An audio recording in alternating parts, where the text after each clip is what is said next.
Good morning students. आज का जो हमारा टॉपिक है वो है class BSc third year and BSc BEd second year bio के लिए। टॉपिक अपना रहेगा गोनाड्स यानी जनद, और इसका पार्ट नंबर हम पढ़ेंगे आज 26 नंबर। ठीक है, सब्जेक्ट अपना रहेगा जूलॉजी, और जूलॉजी सब्जेक्ट के अंदर अपन कौन सी बुक पढ़ रहे थे? मैमेलियन न्यूरो एंडोक्राइनोलॉजी, ठीक है, एंड इथोलॉजी। अब देखिएगा, आज हम 26 नंबर पार्ट्स के अंदर टेस्ट पढ़ेंगे।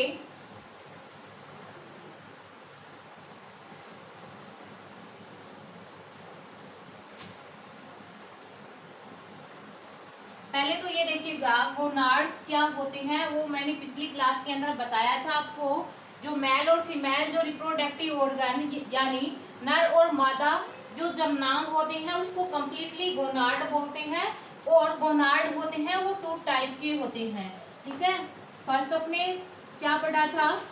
ओवरी यानी अंडाशय, और आज हम पढ़ेंगे सेकंड नंबर टेस्टिस। टेस्टिस यानी वृषण। तो मेल और फीमेल होते हैं, उसमें अलग अलग प्रकार के रिप्रोडक्टिव ऑर्गन यानी जननांग पाए जाते हैं। जो फीमेल होती है उसके अंदर ओवरी यानी अंडाशय पाया जाता है, और जो मेल होता है उसमें मेल रिप्रोडक्टिव ऑर्गन के रूप में वृषण यानी टेस्टिस पाया जाता है। तो ओवरी का हमने पिछली क्लास के अंदर स्टडी कर ली थी, आज हम पढ़ेंगे टेस्टिस यानी वृषण। ठीक है, तो आज का जो हमारा पॉइंट रहेगा वो क्या होगा? टेस्टिस। टेस्टिस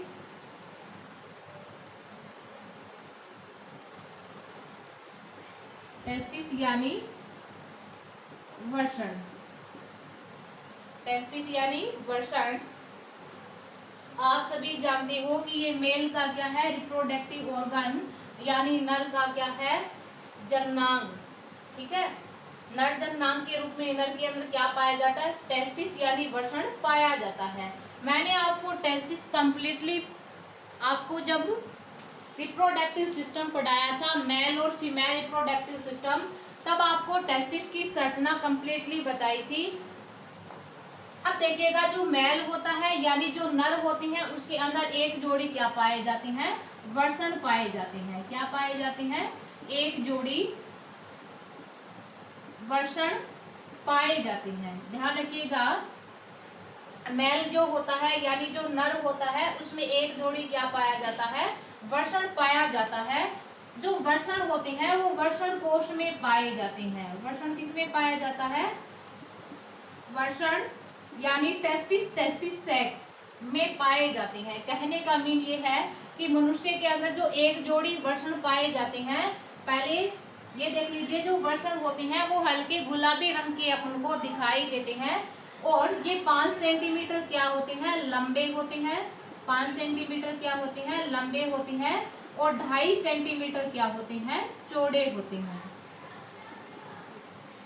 ध्यान रखिएगा, मनुष्य के अंदर एक जोड़ी वृषण पाए जाते हैं जो अपन को हल्के गुलाबी रंग के दिखाई देते हैं। ये जो वृषण होता है वो 5 सेंटीमीटर लंबा और 2.5 सेंटीमीटर क्या होता है? चौड़ा होता है। ठीक है, अब देखिएगा, जो मनुष्य के अंदर जो वृषण होते हैं वो वृषण कोश के अंदर पाए जाते हैं। वृषण जो होते हैं वो किसके अंदर पाए जाते हैं? वृषण कोश के अंदर पाए जाते हैं। क्यों? क्योंकि वृषण कोश का जो तापमान होता है वो उदर गुहा के तापमान से, वृषण कोश का जो तापमान होता है उदर गुहा के तापमान से, उदर गुहा के तापमान से 2 से 3 डिग्री क्या होता है? कम होता है। ध्यान रखिएगा, वृषण कोश का तापमान उदर गुहा के तापमान से 2 से 3 डिग्री क्या होता है? कम होता है। कई बार क्या होता है कि जो वृषण होते हैं वो वृषण कोश में नहीं उतर पाते।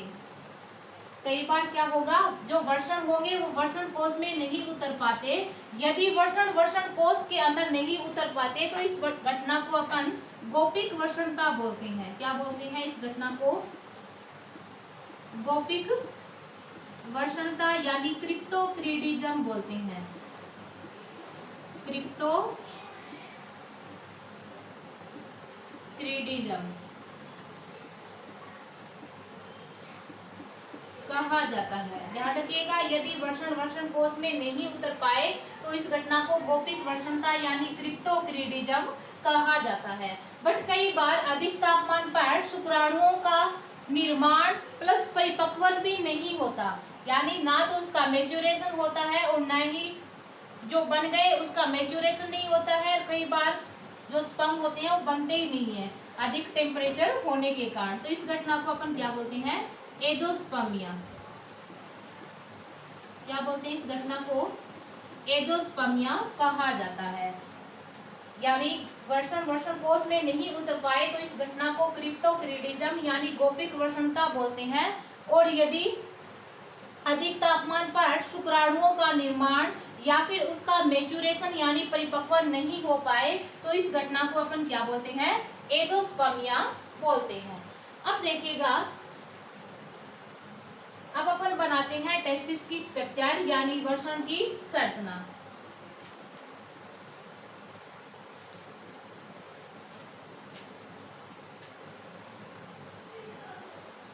कंप्लीटली नहीं बनाऊंगी वर्षण की संरचना, क्योंकि मैंने पिछली क्लास के अंदर आपको बना दी है और इसको कंप्लीटली समझाया भी था।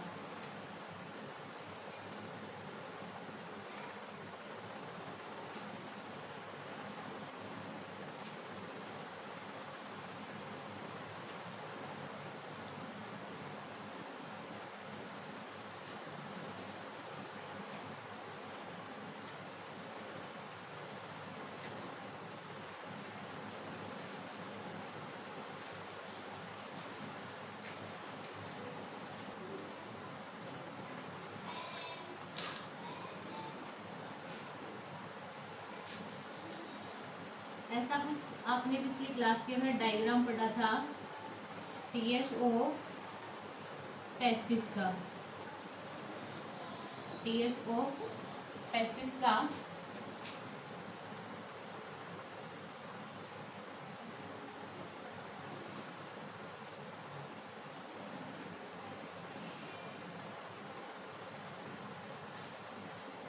एक क्या थी इसके अंदर, स्पर्मेटोगोनियल सेल।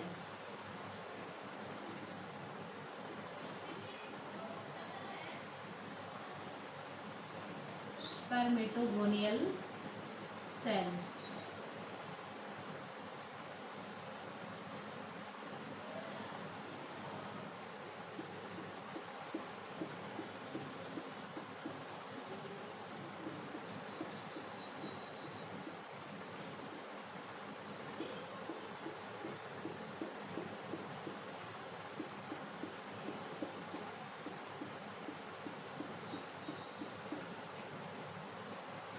प्रकार से आपने प्राइमरी स्पर्मेटो बनाई थी इसके अंदर।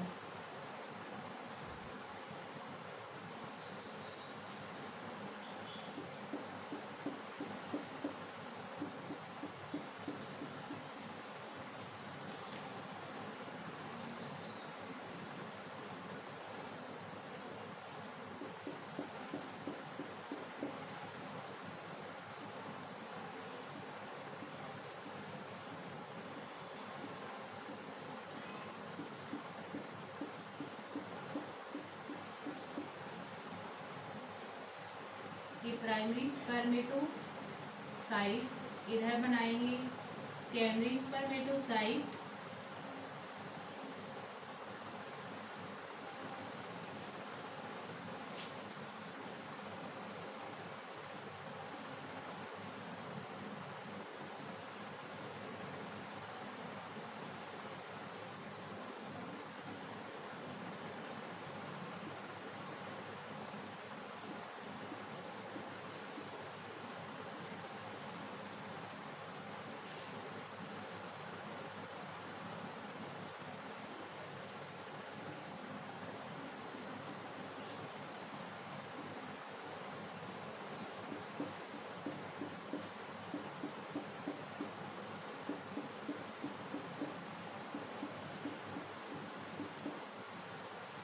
इधर बनाएंगे स्पर्मेटिड,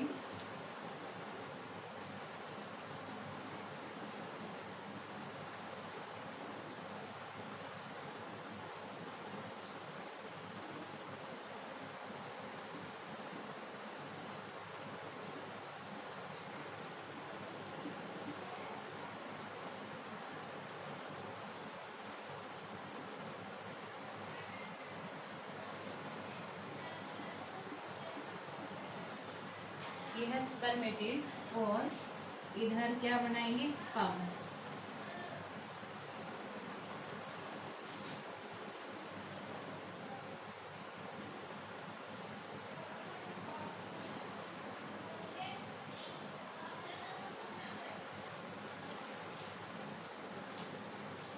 इधर ये क्या थी,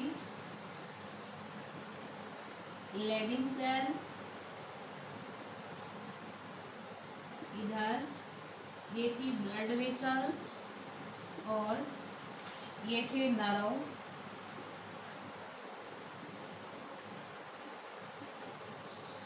इधर कनेक्टिव टिश्यू।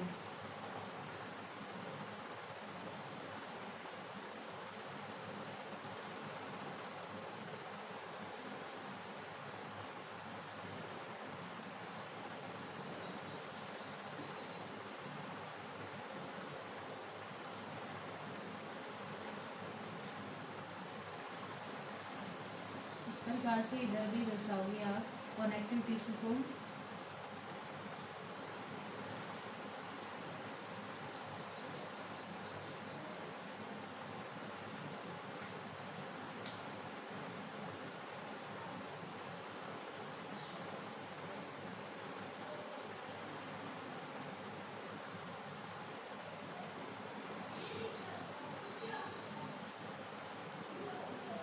ये बन गई टीएस ऑफ टेस्टिस।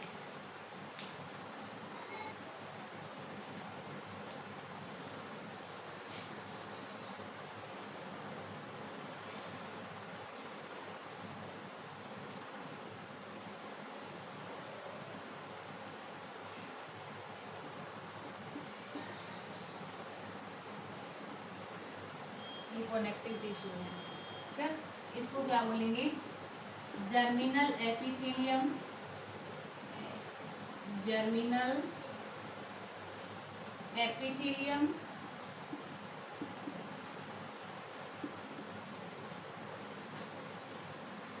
ये है spermatogonial cell, spermatogonial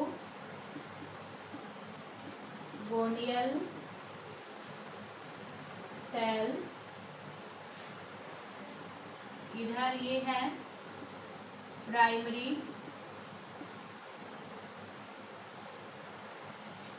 spermatocyte,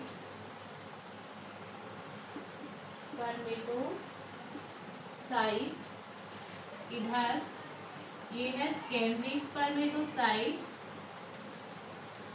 secondary spermatocyte और इधर ये है स्पर्मेटिड,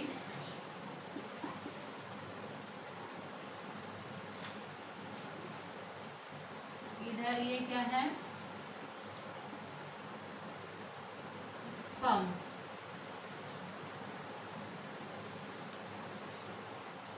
इनको बोलते हैं लेडिंग सेल,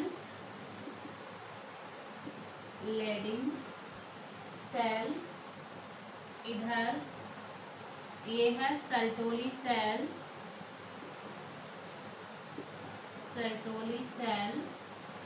इधर ये क्या है, कनेक्टिव टिश्यू,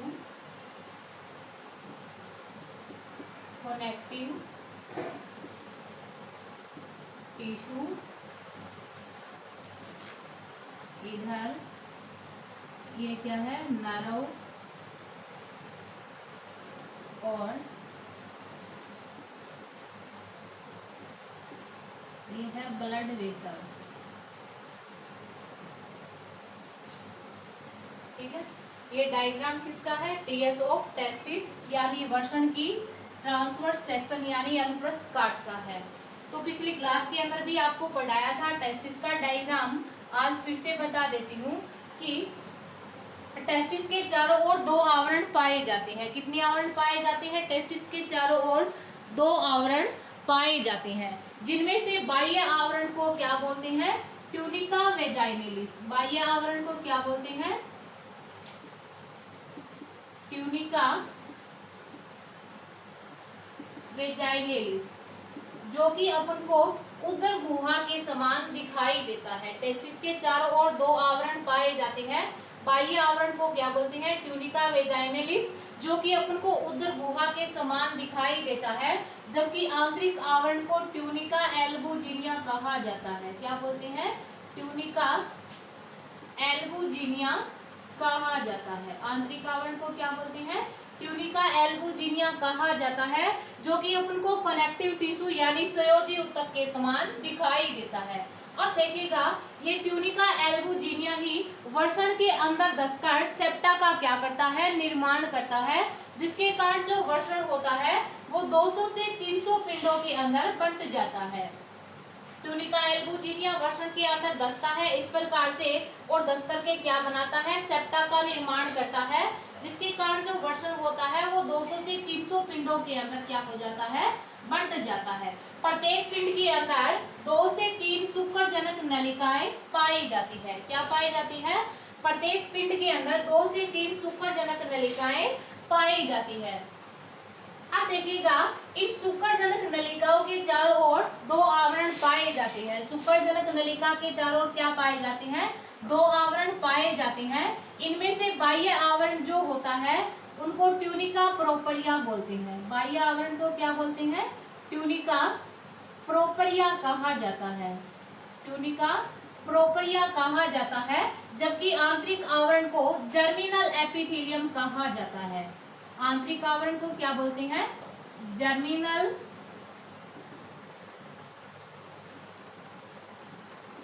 एपिथेलियम कहा जाता है। ध्यान रखिएगा, शुक्रजनक नलिका के चारों ओर दो आवरण पाए जाते हैं। बाह्य आवरण को ट्यूनिका प्रोपरिया बोलते हैं, जबकि आंतरिक आवरण को क्या बोलते हैं? जर्मिनल एपिथेलियम कहा जाता है। इस जर्मिनल एपिथेलियम आवरण के अंदर दो प्रकार की कोशिकाएं पाई जाती है। एक तो होती है स्पर्मेटोगोनियल सेल और एक होती है सर्टोली सेल। ठीक है, अब देखिएगा, जर्मिनल एपिथेलियम जो सेल होती है, जर्मिनल एपिथेलियल या जर्मिनल एपिथेलियल सेल होती है, उसमें बार बार समसूत्री विभाजन होते हैं, जिसके परिणाम स्वरूप कई द्विगुणित कोशिकाएं बनती है। इन कोशिकाओं को स्पर्मेटोगोनियल सेल कहा जाता है। ठीक है, अब देखिएगा, इनमें से कुछ स्पर्मेटोगोनियल सेल ऐसी होगी जो आगे चलकर शुक्राणु निर्माण की क्रिया में क्या लेती है? भाग लेती है। अब देखिएगा, ऐसी स्पर्मेटोगोनियल सेल जो आगे चलकर शुक्राणु निर्माण की क्रिया में भाग लेगी, वो अपने आकार में वृद्धि कर पहले की तुलना में क्या हो जाती है? 2 गुनी बड़ी हो जाती है। कहने का मीन ये है कि स्पर्मेटोगोनियल सेल जो शुक्राणु निर्माण की क्रिया में भाग लेती है, वो बढ़ती अवस्था के अंदर प्रवेश कर जाती है और अपने आकार को पहले की तुलना में क्या कर लेती है? 2 गुना बड़ा कर लेती है। ऐसी सेल को प्राइमरी स्पर्मेटोसाइट क्या बोलते हैं? प्राइमरी स्पर्मेटोसाइट कहा जाता है। अब देखिएगा, प्राइमरी स्पर्मेटोसाइट के अंदर अर्धसूत्री विभाजन फर्स्ट होता है, जिसके परिणाम स्वरूप क्या बनती है? अगुणित कोशिकाएं बनती है, जिनको सेकेंडरी स्पर्मेटोसाइट कहा जाता है। इन सेकेंडरी स्पर्मेटोसाइट्स के अंदर फिर से अर्धसूत्री विभाजन सेकंड होता है, जिसके परिणाम स्वरूप फिर से अगुणित कोशिकाएं जो बनती है उनको स्पर्मेटिड सेल कहा जाता है। शुक्राणु पूर्वी कोशिकाएं कहा जाता है। ये जो शुक्राणु पूर्वी कोशिका होती है, ये स्पर्मियोजेनेसिस की क्रिया के द्वारा किसका निर्माण करती है? स्पर्म यानी शुक्राणुओं का निर्माण करती है। किसका निर्माण करती है? स्पर्मियोजेनेसिस की क्रिया के द्वारा स्पर्म यानी शुक्राणुओं का क्या करती है? निर्माण करती है। अब देखिएगा, इस शुक्रजनक जो नलिका होती है उसके अंदर विशेष प्रकार की फूली हुई कोशिकाएं पाई जाती है। इन फूली हुई कोशिकाओं को सर्टोली सेल कहा जाता है। क्या बोलते हैं? सर्टोली सेल कहा जाता है। इस सर्टोली सेल की खोज की थी एनरिको सर्टोली नामक वैज्ञानिक ने। किसने की थी? एनरिको सर्टोली नामक वैज्ञानिक ने। ध्यान रखिएगा, सर्टोली सेल की खोज एनरिको सर्टोली नामक वैज्ञानिक ने की थी। इस वैज्ञानिक के नाम के आधार पर ही इस सेल को क्या नाम दिया गया? सर्टोली सेल कहा गया। सर्टोली सेल के फंक्शंस आपको पिछली क्लास के अंदर पढ़ाए गए थे, इस बार रिपीट नहीं करवाए जाएंगे। ठीक है, अब देखिएगा, इन सुपरजनक नलिकाओं के चारों ओर मौजूद संयोजी ऊतक के अंदर, सुपरजनक नलिकाओं के चारों ओर मौजूद संयोजी ऊतक के अंदर विशेष प्रकार की कोशिकाओं के गुच्छे पाए जाते हैं। इन कोशिकाओं को लैडिंग सेल यानी अंतराली कोशिका कहा जाता है। क्या बोलते हैं? लैडिंग सेल यानी अंतराली कोशिका कहा जाता है। इन अंतराली कोशिकाओं के द्वारा मेल हार्मोन यानी नर हार्मोन टेस्टोस्टेरोन का स्रावण किया जाता है। टेस्टोस्टेरोन का क्या किया जाता है? स्रावण किया जाता है। नर हार्मोन टेस्टोस्टेरोन का क्या किया जाता है? स्रावण किया जाता है। ये जो टेस्टोस्टेरोन जो हार्मोन होता है, ये मेल यानी नर के अंदर द्वितीयक लैंगिक लक्षणों के लिए यानी सेकेंडरी सेक्सुअल कैरेक्टर के लिए क्या होता है? उत्तरदायी होता है। इसके अलावा इस कनेक्टिव टिश्यू के अंदर ब्लड वेसल्स और नर्व फाइबर यानी नर्व सेल भी पाई जाती है और नर्व यानी तंत्रिका तंतु भी पाए जाते हैं। इसी के साथ टीएस ऑफ टेस्टिस कंप्लीट होता है। आगे अपन बात करते हैं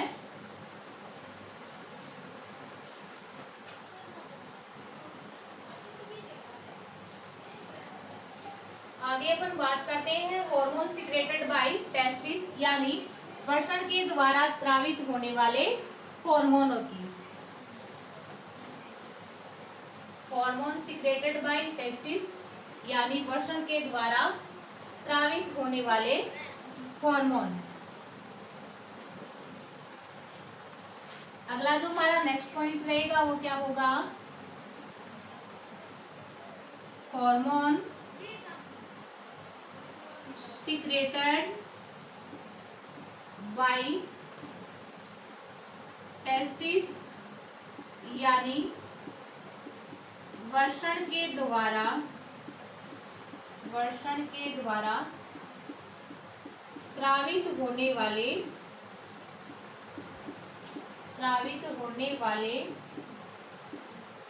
हार्मोन। वृषण के द्वारा स्रावित होने वाले hormone. Hormone secreted by testis यानी वृषण के द्वारा स्रावित होने वाले हार्मोन। तो देखिएगा, वृषण के द्वारा मेल हार्मोन एंड्रोजन्स का स्रावण किया जाता है। ठीक है, वृषण के द्वारा मेल हार्मोन एंड्रोजन्स का क्या किया जाता है? स्रावण किया जाता है। ध्यान रखिएगा, टेस्टिस के द्वारा मेल हार्मोन एंड्रोजन्स का क्या किया जाता है? स्रावण किया जाता है। एंड्रोजन्स का क्या किया जाता है? स्रावण किया जाता है। ये जो एंड्रोजन्स होते हैं वो मुख्य रूप से 3 प्रकार के होते हैं। फर्स्ट देखिएगा, testosterone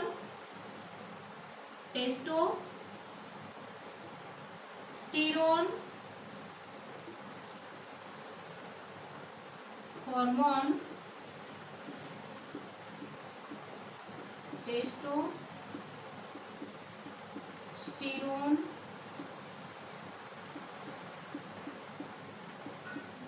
hormone. Second, dihydro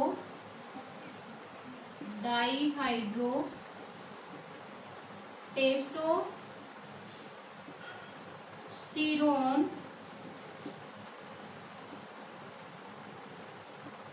hormone. Dihydro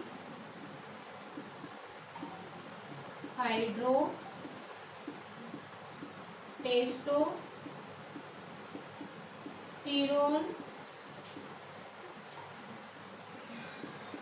hormone, dihydro testosterone.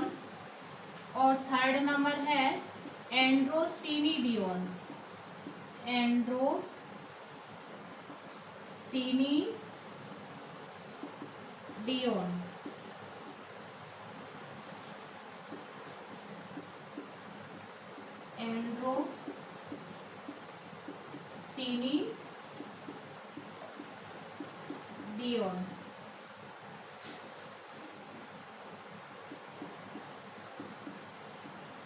Hormone. तो टेस्टिस यानी वृषण के द्वारा मेल हार्मोन एंड्रोजन्स का स्रावण किया जाता है। मुख्य रूप से एंड्रोजन्स जो होता है वो 3 टाइप यानी 3 प्रकार का होता है। First testosterone hormone, second dihydro testosterone hormone और थर्ड है एंड्रोस्टेनिडियोन हार्मोन।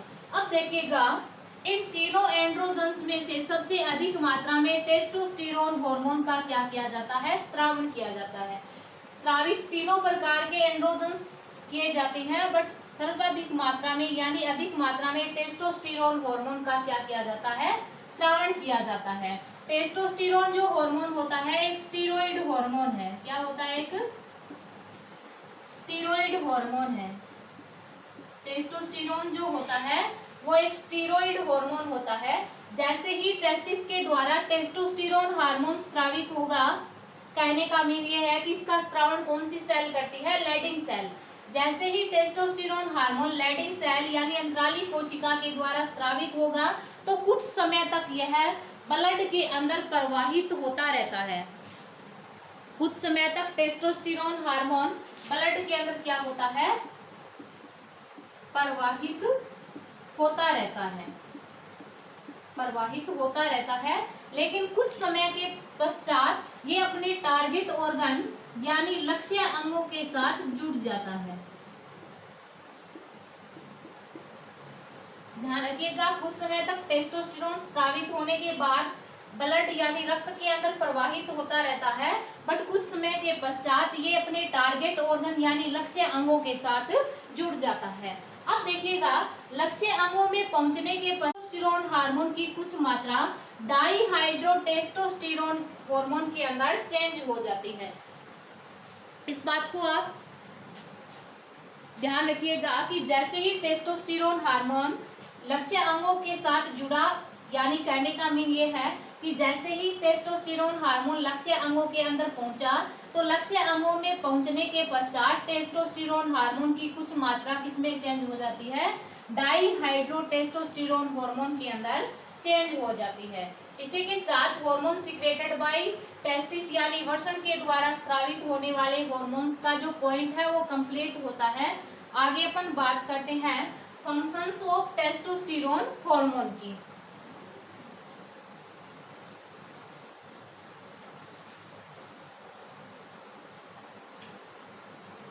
तो अगला जो नेक्स्ट पॉइंट रहेगा अपना वो कौन सा होगा, hormone functions of testosterone hormone.